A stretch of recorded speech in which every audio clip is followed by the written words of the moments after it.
untuk pemilu ya, pesta demokrasi. Pesta demokrasi. Nah, ini pasti yang tidak paham dengan aturan permainan politik ini bisa jadi korban. Menjadi korban, senggol-senggolan. Iya. Saya kelompok geng simpatis padahal ini dia tahu. Dia nggak tahu kemana. Apalagi nanti kampanye, wah bawa apa segala macam. Nah, nanti tersenggol. Jadi ribut. Tawuran, kan? Kan itu. Iya. Sementara masa-masa ini kan banyak anak-anak yang betul, anak SMA usia produktif ya, yang itulah yang biasanya dimanfaatkan. Halo adik sanak dimanapun Anda berada, kembali lagi di channel podcast kita, channel Layar Tebus TV, channel yang memberikan informasi, edukasi, dan inspirasi. Nah, tentunya hari ini kita kedatangan tamu spesial, yaitu Bang Panca. Beliau ini adalah salah satu tokoh sekaligus praktisi di Provinsi Bengkulu ini. Ya, terima kasih. Karena bicara perjalanan karirnya baik di politik maupun di swasta atau mungkin di jiwa pengusahaan, beliau ini sudah tidak asing lagi. Kita sapa-sapa dulu dengan Bung Panca ini. Bang, apa kabar Bang? Alhamdulillah sehat walafiat. Sehat. Ya. Apa kesibukan ini? Yang penting sibuk terus. Menyibukkan diri. Menyibukkan diri supaya kita selalu beraktivitas dan menjadi guna untuk keluarga, masyarakat, dan bangsa. Artinya kita yang ada kurang lebih 16 orang anak di bawah umur kalau saya baca. Masih pelajar yang saya baca di di media-media. Cuman karena kita tidak pernah tahu seperti apa.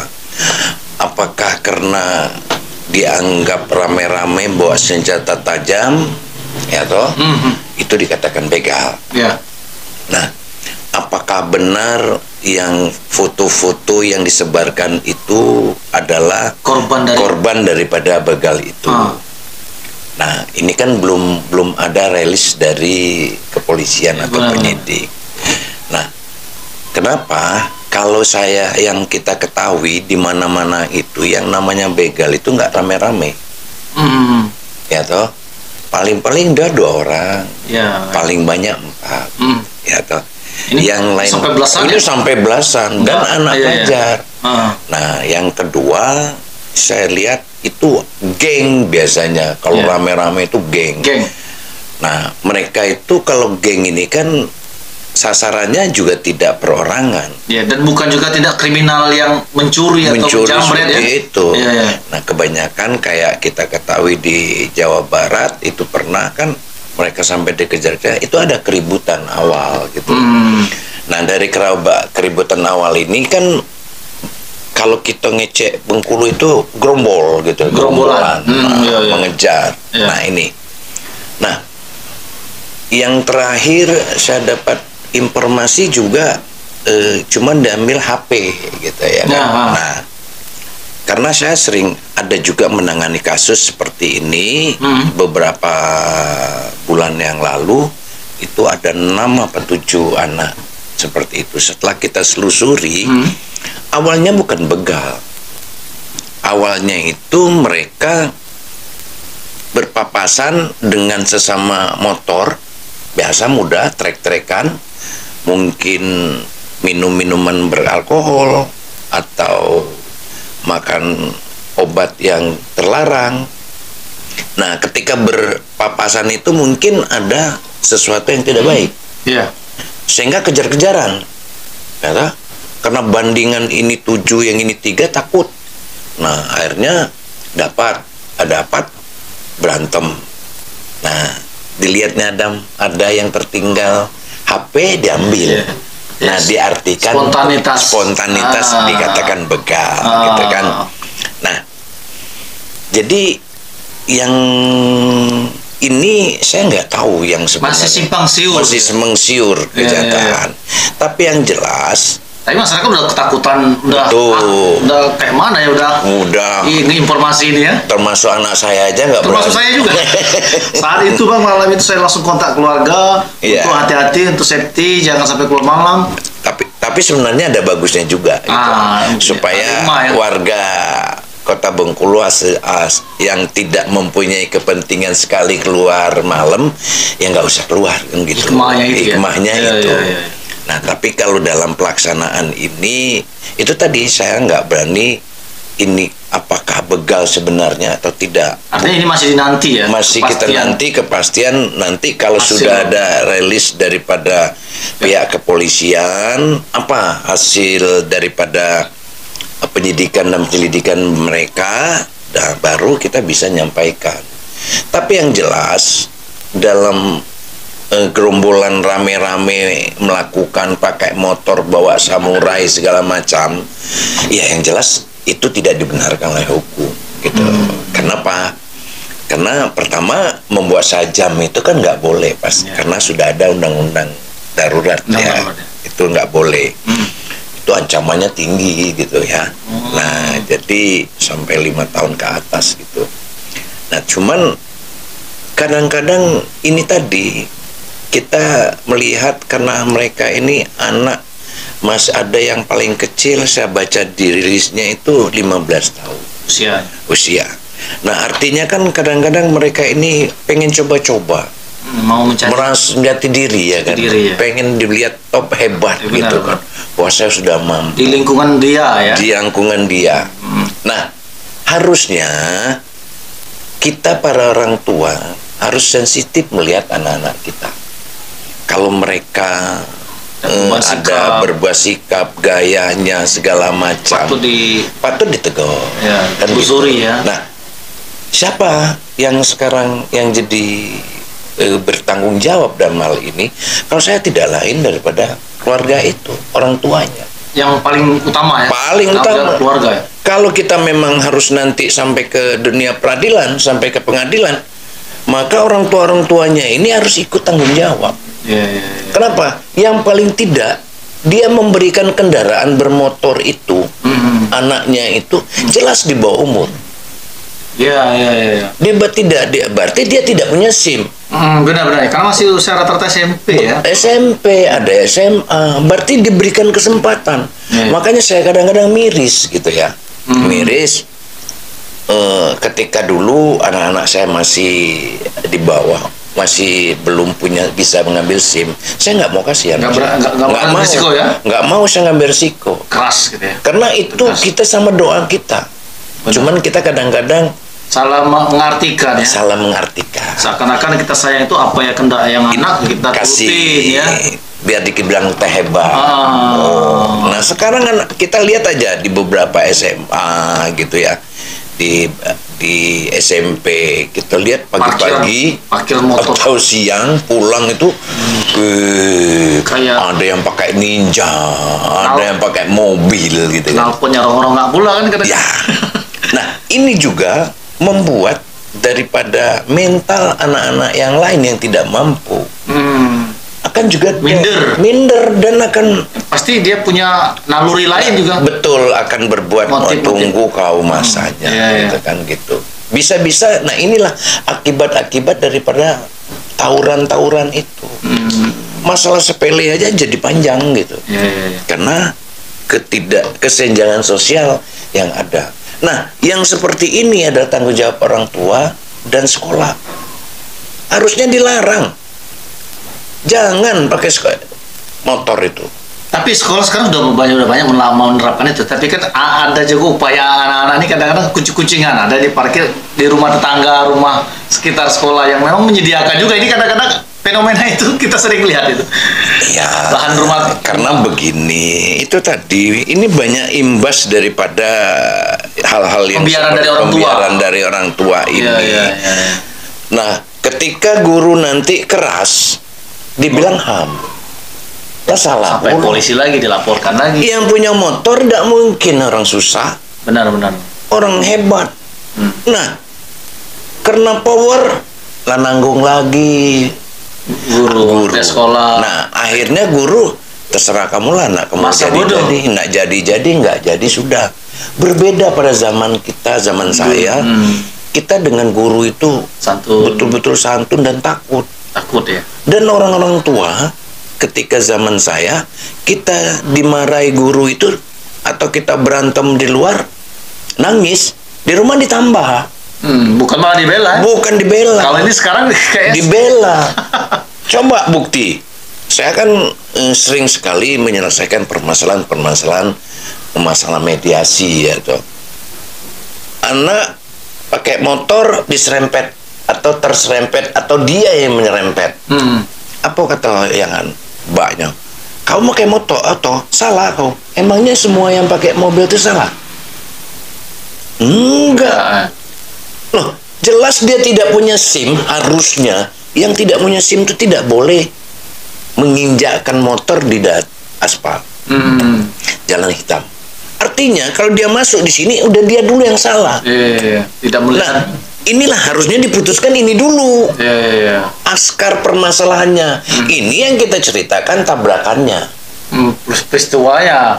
Padahal di balik peristiwa itu ada proses awalnya. Yang sudah salah di awal. Sudah salah. Makanya dalam ilmu hukum pidana itu bahwa tidak serta-merta orang itu bisa berbuat pidana kalau tidak kadang-kadang diberikan kesempatan untuk melakukan tindak pidana. Masih bingung kan? Ya. Contoh begini. Contoh kasusnya. Jam 1 malam kita buka pintu. Orang tidak ada selero, maling tempat itu. Tapi nyeliek. Wih, pintu terbuka. Pintu terbuka. Niatnya tadi bukan untuk maling, dia mau mengingatkan. Oh ya itu Darwan atau siapa lah ya. Pintu tuh rencananya begitu dia masuk kita tidur HP laptop ada berserak timbul motif ada benar kata Bang Napi ya, kejahatan bukan karena ada niat karena ada kesempatan jadi dalam hal ini kekisruan yang saat ini yang lagi viral lebih ke dominan kesalahan orang tua betul cenderungan ya jadi memang ciri-ciri daripada daerah itu ingin maju itu bisa dipastikan bahwa kejahatan itu akan meningkat. Itu suka tidak suka. Indikator. Itu indikator. Kalau di daerah itu aman-aman, tentram, udahlah seperti itulah, nggak ada perbedaan, nggak ada apa-apanya. Tapi ketika bukan semacam kita melegalkan itu, biarkan terjadi ya. Bukan. Tapi di sini juga dengan adanya seperti ini dari pihak keamanan, dari pihak pemerintah, segalanya harus siap. Kalau kita pengen maju gitu. Artinya ada peningkatan kan gitu. Nah, apalagi sekarang mendekati untuk pemilu ya, pesta demokrasi. Nah, ini pasti yang tidak paham dengan aturan permainan politik ini bisa jadi korban. Senggol-senggolan. Iya. Saya kelompok geng simpatisi. Padahal dia nggak tahu kemana. Apalagi nanti kampanye, wah bawa apa segala macam. Nah, nanti tersenggol. Jadi ribut. Tawuran, kan itu. Iya. Sementara masa-masa ini kan banyak anak-anak yang betul anak SMA usia produktif ya, yang itulah yang biasanya dimanfaatkan oleh oknum tadi ya. Iya.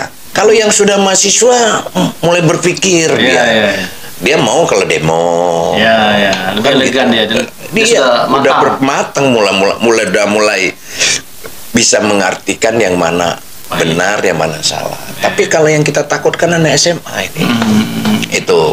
Nah, itu adik sanak dimanapun ada berada bahwa seperti disampaikan Bang Panca yang selaku praktisi hukum juga, beliau ini selaku advokat ya Bang ya?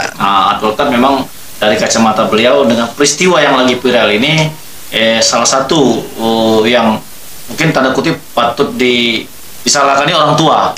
Karena tidak ketatnya pengawasan, tidak ketatnya perhatian, dan mungkin tanda kutip pembiaran dengan gaya hidup anak tanpa memperdulikan perkembangan dan perubahan perilaku anak. Akhirnya ketika sudah terjadi baru jadi penyesalan, ya kan?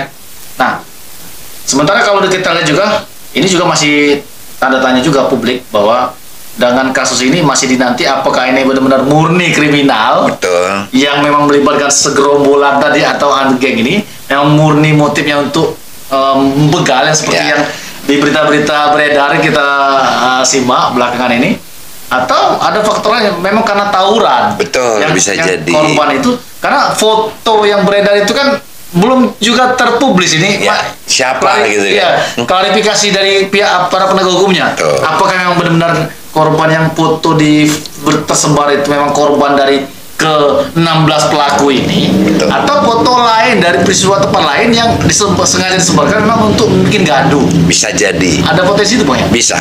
Misalnya begini, ini kan lebih banyak di daerah, kalau saya baca di baca-baca di media atau informasi pesan berantai ini mulai dari Kampung Melayu kan gitu. Rute-rutenya ya. Nah, cuman saya nggak jelas kemarin tuh malam apa. Biasanya kalau malam Minggu itu memang rame-rame semua kan. Berkelompok-kelompok.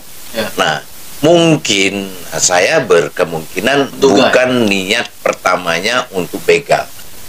Diprediksi ya? Diprediksi saya, bukan awalnya untuk begal. Tapi mungkin awalnya satu orang atau dua orang bermasalah dengan kelompok lain. Akhirnya ajak-ajakan, kemudian menjadilah suatu yang perbuatan negatif atau tindak pidana. Nah, seperti apa yang sebenarnya, atau memang ada menggunakan kesempatan momen ini. Artinya dia memang udah niat nak mau begal. Nah, dengan adanya momen seperti ini, dia memang begal gitu. Memanfaatkan situasi. Contoh misalnya ketika orang demo, ya kan, dia nggak mahasiswa bukan, semua bukan, tapi dia ikut di dalam itu memanfaatkan situasi. Nah, kemudian atau dengan nanti dia melakukan perusakan. Nah, itu. Atau kita nggak tahu juga, mungkin pengaruh daripada minuman-minuman keras. Nah, yang saya tahu kalau daerah Kampung Melayu sana itu kan tiap sebentar kan kita dapat berita pembasmian tua. Ya. Kan itu. Iya, ya benar. Nah, tapi ada potensi juga ya, diduga ya. Tapi untuk anak-anak yang pelajar kayaknya agak masih jauh ya kalau lihat. Kalau saya melihat ini lebih ada potensi ini pengaruh dari game. Ya, bisa game. Jadi. Karena anak-anak ini kan SMP, SMA yang tadi notabene masih usia yang ingin mencari jati diri. Betul. Sehingga kalau kita lihat game-game sekarang kan banyak game-game main perang-perangan, terus main bantai-bantaian kan. Di situ kan akan menciptakan halusinasi. Jadi sehingga mereka itu ketika dia berkumpul mencari tempat pelampiasan mungkin kan. Mau coba. Sama deh kayak orang baru belajar cilik. Lagi geli-geli mungkin. Cobalah gitu. Atau dulu kami pernah misalnya nonton film Jet Li. Iya. Atau langsung keluar dari bioskop tuh langsung praktek. Cap pada nyawa tidak pernah latihan kan gitu. Sama itu Bang. Jadi memang pengaruh tontonan ini Bang merubah perilaku Bang. Kita tidak bisa pungkiri. Makanya kalau aku menduga ini boleh jadi pelaku-pelaku ini murni karena disebabkan oleh faktor game. Bisa. Iya, itu kalau dipresentasikan kalau aku bisa memprediksi 70% itu pengaruh game. Ya. Karena game sekarang kan variatif ya. Ya. Nah, sehingga mungkin ya itu tadi kelemahan orang tua tidak bisa mengarahkan anak ini kalau dia perilakunya keras bisa diarahkan untuk bela diri misalnya kan. Kalau dia hobi-hobi coret mungkin diarahkan ke desain grafis misalnya kan. Nah, ini mungkin orang tua tidak peka. Dan mungkin faktor lain ya pemerintah mungkin tidak menyediakan atau tidak mengakomodir apa yang menjadi potensi-potensi anak. Nah, ini bagaimana? Sebenarnya begini, kalau potensi-potensi itu pemerintah, kalau saya bukan cukup menyiapkan lah. Sekarang kan ada di salah satu tangkai olahraga game itu ada. Oh ya, e-sport ya kan. Nah ini ya artinya kalau disalurkan kan nggak salah. Nggak sampai segini ya. Nah cuman itu balik-balik mungkin nanti setelah ini ditayangkan mungkin banyak orang tua yang marah sama saya. Protes. Iya toh? Siap-siap. Karena saya juga orang tua gitu kan. Ya kan? Saya juga orang tua gitu yang artinya yang punya anak yang juga merasakan hal-hal yang seperti ini. Tapi kita harus sadar kalau kita mau nalar dan kita mau betul-betul melihat, memang semuanya itu dasarnya itu dari rumah. Ya. Hal yang sepele-sepele. Dulu anak saya dulu nggak boleh pakai HP. Kemudian cucu-cucu saya bilang sama ibunya, yang jelas itu mata. Ya. Yang gampang langsung. Yang gampang langsung. Tapi sekarang gimana? Ketika kita kena COVID kemarin kan semua orang pakai HP. Anak SD pun pakai HP. Semua pakai HP. Nah, tinggal lagi harusnya kalau pemerintah ini memang bisa, bukan ilmu saya ya kan. Mungkin aplikasi-aplikasi yang boleh masuk ke Indonesia itu dibuat regulasi. Batasan-batasan. Tapi saya lihat luar biasa anak-anak muda sekarang, generasi milenial ini. Mereka itu lebih canggih dari kita.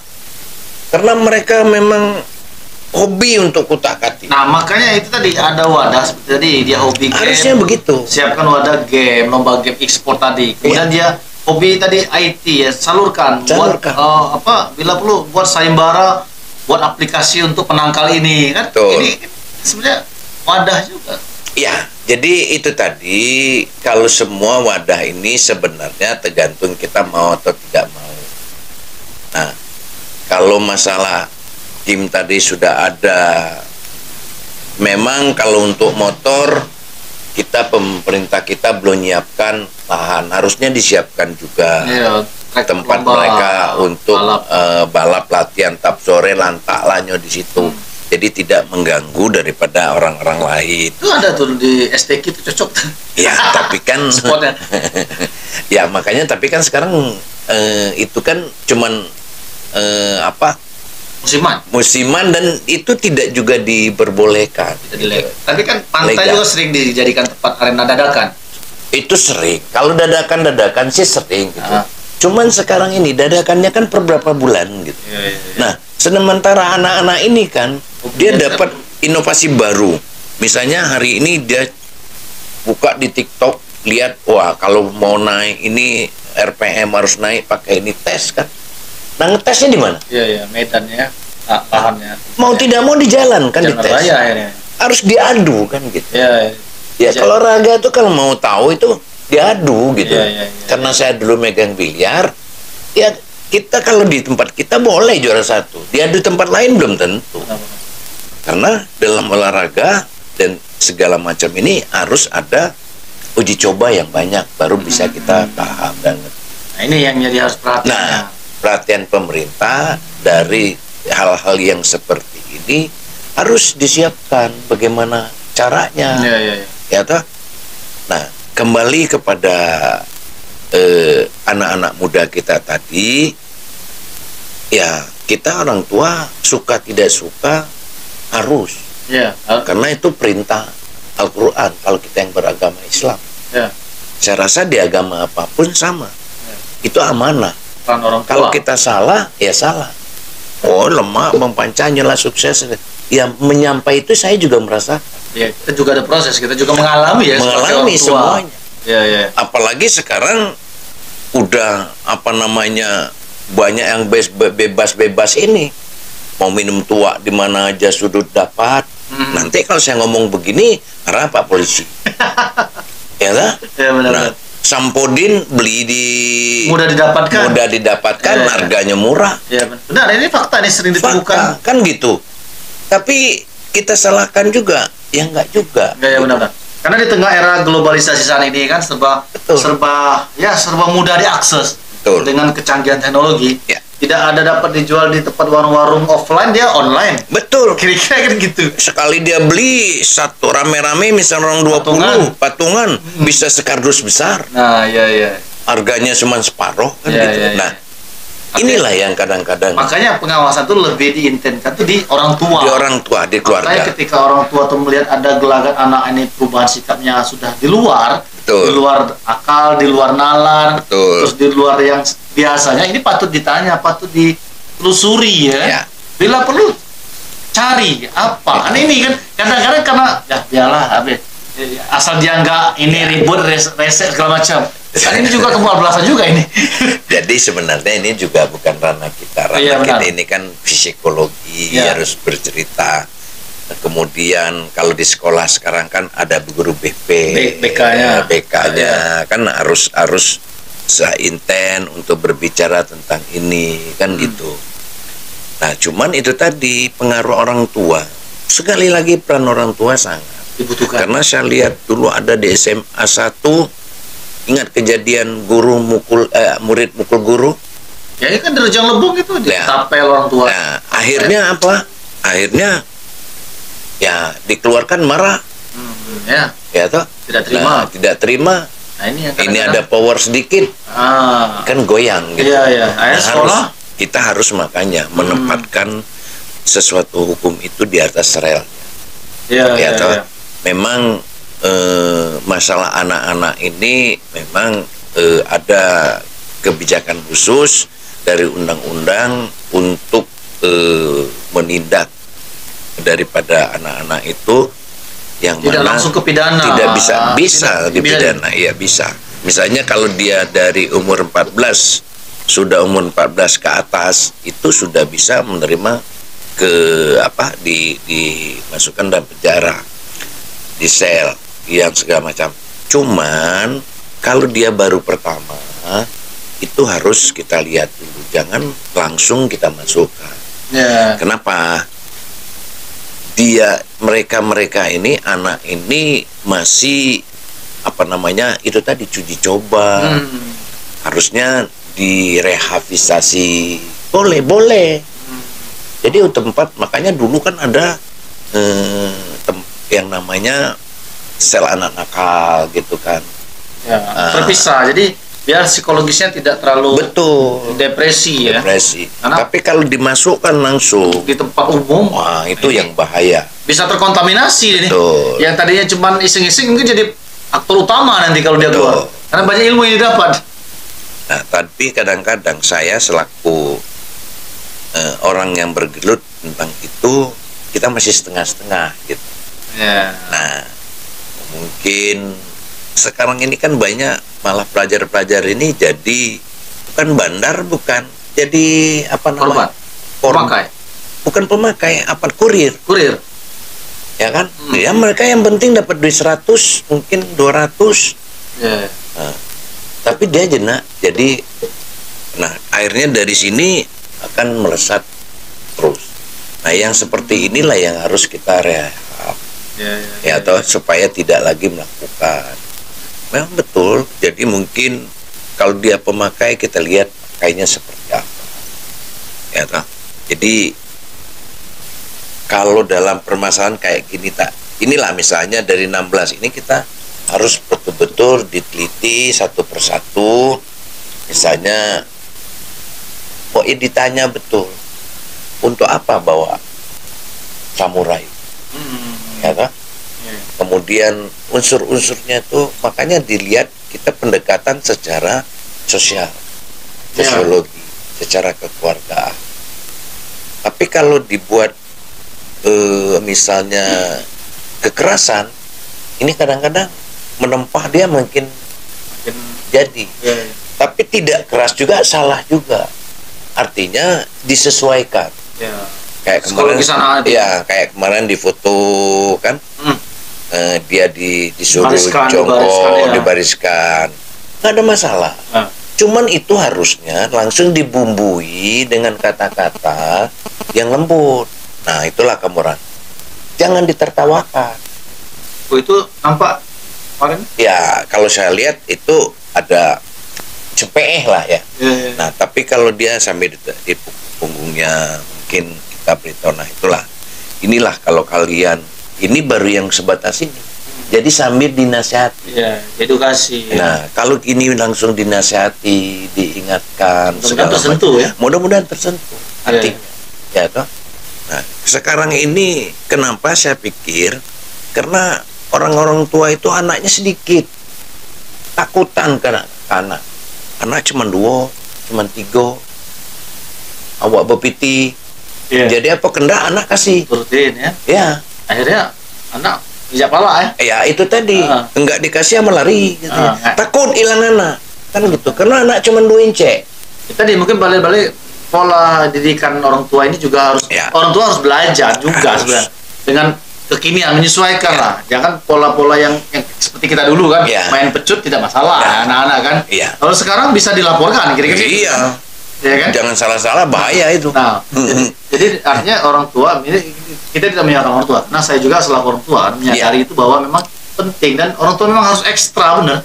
Jangan kita hanya menyerahkan itu ke sekolah, ke guru. Tidak ada garansi. Nah, tapi tetap orang tua harus lebih intim, lebih intens pendekatannya. Karena ya di rumah seharian kan ditanyain. Anak juga akan kalau ditanya pasti dia ada terjalin komunikasi yang baik, dia juga terbuka, open dia. Nah. Karena selain daripada itu, karena zaman sekarang ini kan berbeda. Kalau dulu ekonomi kita nggak bersusah-susah sekali, ya. Sekarang ini sudah tren mak bak kerja. Ya, tren. Jadi tren itu. Kalau mak atau maknya tidak kerja, nggak mau. Ambo ke sarjana tidak kan, padahal tugas utamanya itu adalah tidak lebih ringan, lebih berat daripada bapaknya. Karena mendidik anak di rumah itu luar biasa. Tapi ini jadi itu dia, mau kelita, ini ngasuh anak lelah. Padahal dia sadar tugas tanggung jawab. Nah ini, jadi haruslah ngalah, harus. Tidak salah kita mendukung atau menyokong daripada karir daripada orang tua, tapi ya tidak Mbak tinggal di rumah, mak tugas keluar kota, ya kan? Bisa orang tua laki-laki pendekatan secara hati kepada anak bisa, tapi tidak seperti imam ibunya. Sama ibunya lain, beda setuan itu berbeda gitu. Nah sementara ini dua-dua nggak ada. Nah akhirnya itu yang terjadi. Bingung dia mau cari jati diri kan. Betul. Dia mau ngadu sama siapa, akhirnya ke lingkungan pergaulannya. Kadang dia mempercayai kepada baby sister.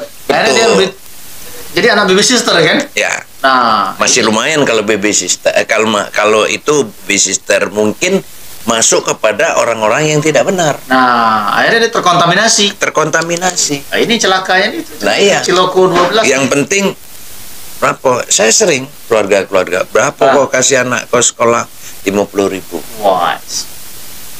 Saya pikir dengan 50.000 luar biasa ya kan? Ya, 50.000. Makan macam mana? Bang, dia tuh makan ini sampai jam sekian. Ya kenapa tidak disanggukan bawa bontot segala diajari untuk bersikap sederhana. Ini kenapa dilakukan supaya tidak repot? Malah nggak mau repot. Karena kalau masak kan buat sangu buat bekalan itu kan masak dulu subuh kan. Pagi-paginya nak masak, nak bangun subuh, nak masak dulu untuk segala macamnya. Nah ini orang tua kadang-kadang malas pengen cari yang praktis-praktis. Nah, memang zamannya sekarang. Zamannya mana? Nah, emang semua zaman sekarang itu semuanya praktis. Ya, tapi tidak harus praktis semua karena inilah manajemen keluarga tadi. Orang tua tuh mengatur, jangan harusnya seperti itu monoton dan praktis semua. Diatur ya kan. Inilah pentingnya. Makanya ketika makan, kalau kita duduk sama-sama, jamnya tentu, ya toh. Kemudian mangkoknya jelas. Sebenarnya orang tua kita tuh nggak susah-susah amat. Cuman itulah pola berpikir, pola cara dia mendidik. Bersamaan. Maghrib, maghrib. Balik. Apa katanya? Lagi ayamnya lah balik. Kamu masih di tengah. Gitu juga kini, Mas jam 9 jam 8 malam masih berkeliaran. Ya kan? Boleh, silakan, orang bisnis namanya kan. Mungkin bisa ketemu nanti jam sekian. Nah, anak-anak juga seperti itu. Anak-anak kan nengok, Pak mau coba balik jam sekian, Mak mau balik jam sekian. Nah, akhirnya jadi panutan. Dan dia tidak pernah tahu anaknya balik jam berapa. Jadi tidak juga semua saya katakan itu. Makanya kita dengan peristiwa ini jadi atensi ya. Atensi orang jangan tua, sampai terjadi lagi. Jangan sampai terjadi lagi. Karena yang ini kita juga dibuat kaget karena memang Bengkulu ini kota kondusif kok mendadak kayak tsunami aja kan. Betul. Dengan pesan berantai yang luar biasa sadis sampai aja nggak terbuka itu. Apalagi pakai WA. Nah, bukan kurang nambah. Campur bumbu. Bumbunya banyaknya. Makanya aku masih meragukan itu foto-foto itu apakah benar korban dari memang yang ditangkap oleh aparat penegak hukum ini atau bukan? Ini banyak pertanyaan kita. Jadi nanti tugas-tugas daripada awak media silakan menanyakan. Tentunya kita harus punya etika yang mana harus dikeluarkan untuk masyarakat, ada juga yang ada di dalam. Kalau secara aturan hukum bahwa mereka itu 16 itu wajib didampingi ketika mereka di BAP. Wajib ya. Supaya dan cara mem-BAP-nya juga ada tatanan dan caranya. Tidak boleh pakai seragam. Ya kadang-kadang diajak main.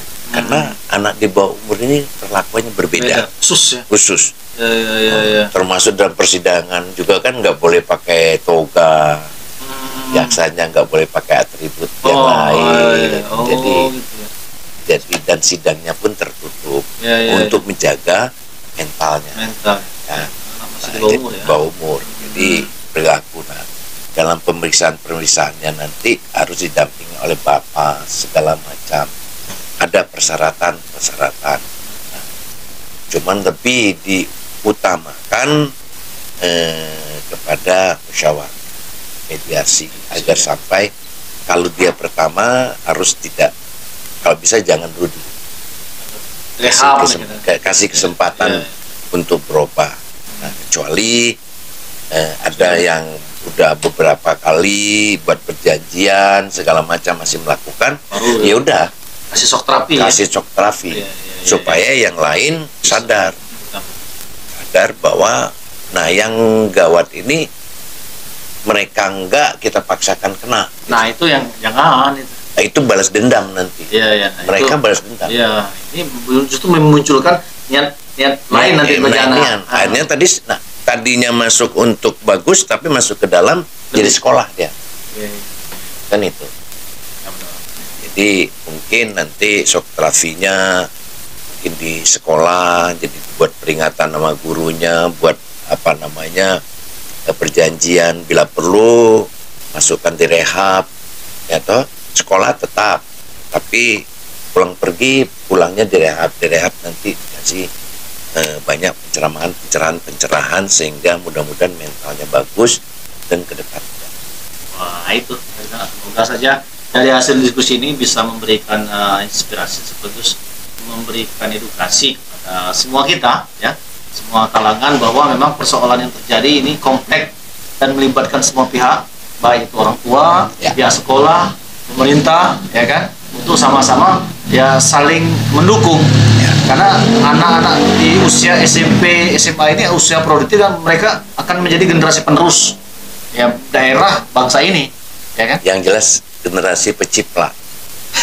Dia nengok itu pengen jadi ciplak dia. Apa yang dilakukan kata seperti tadi dikatakan di HP ikut mau ya kan.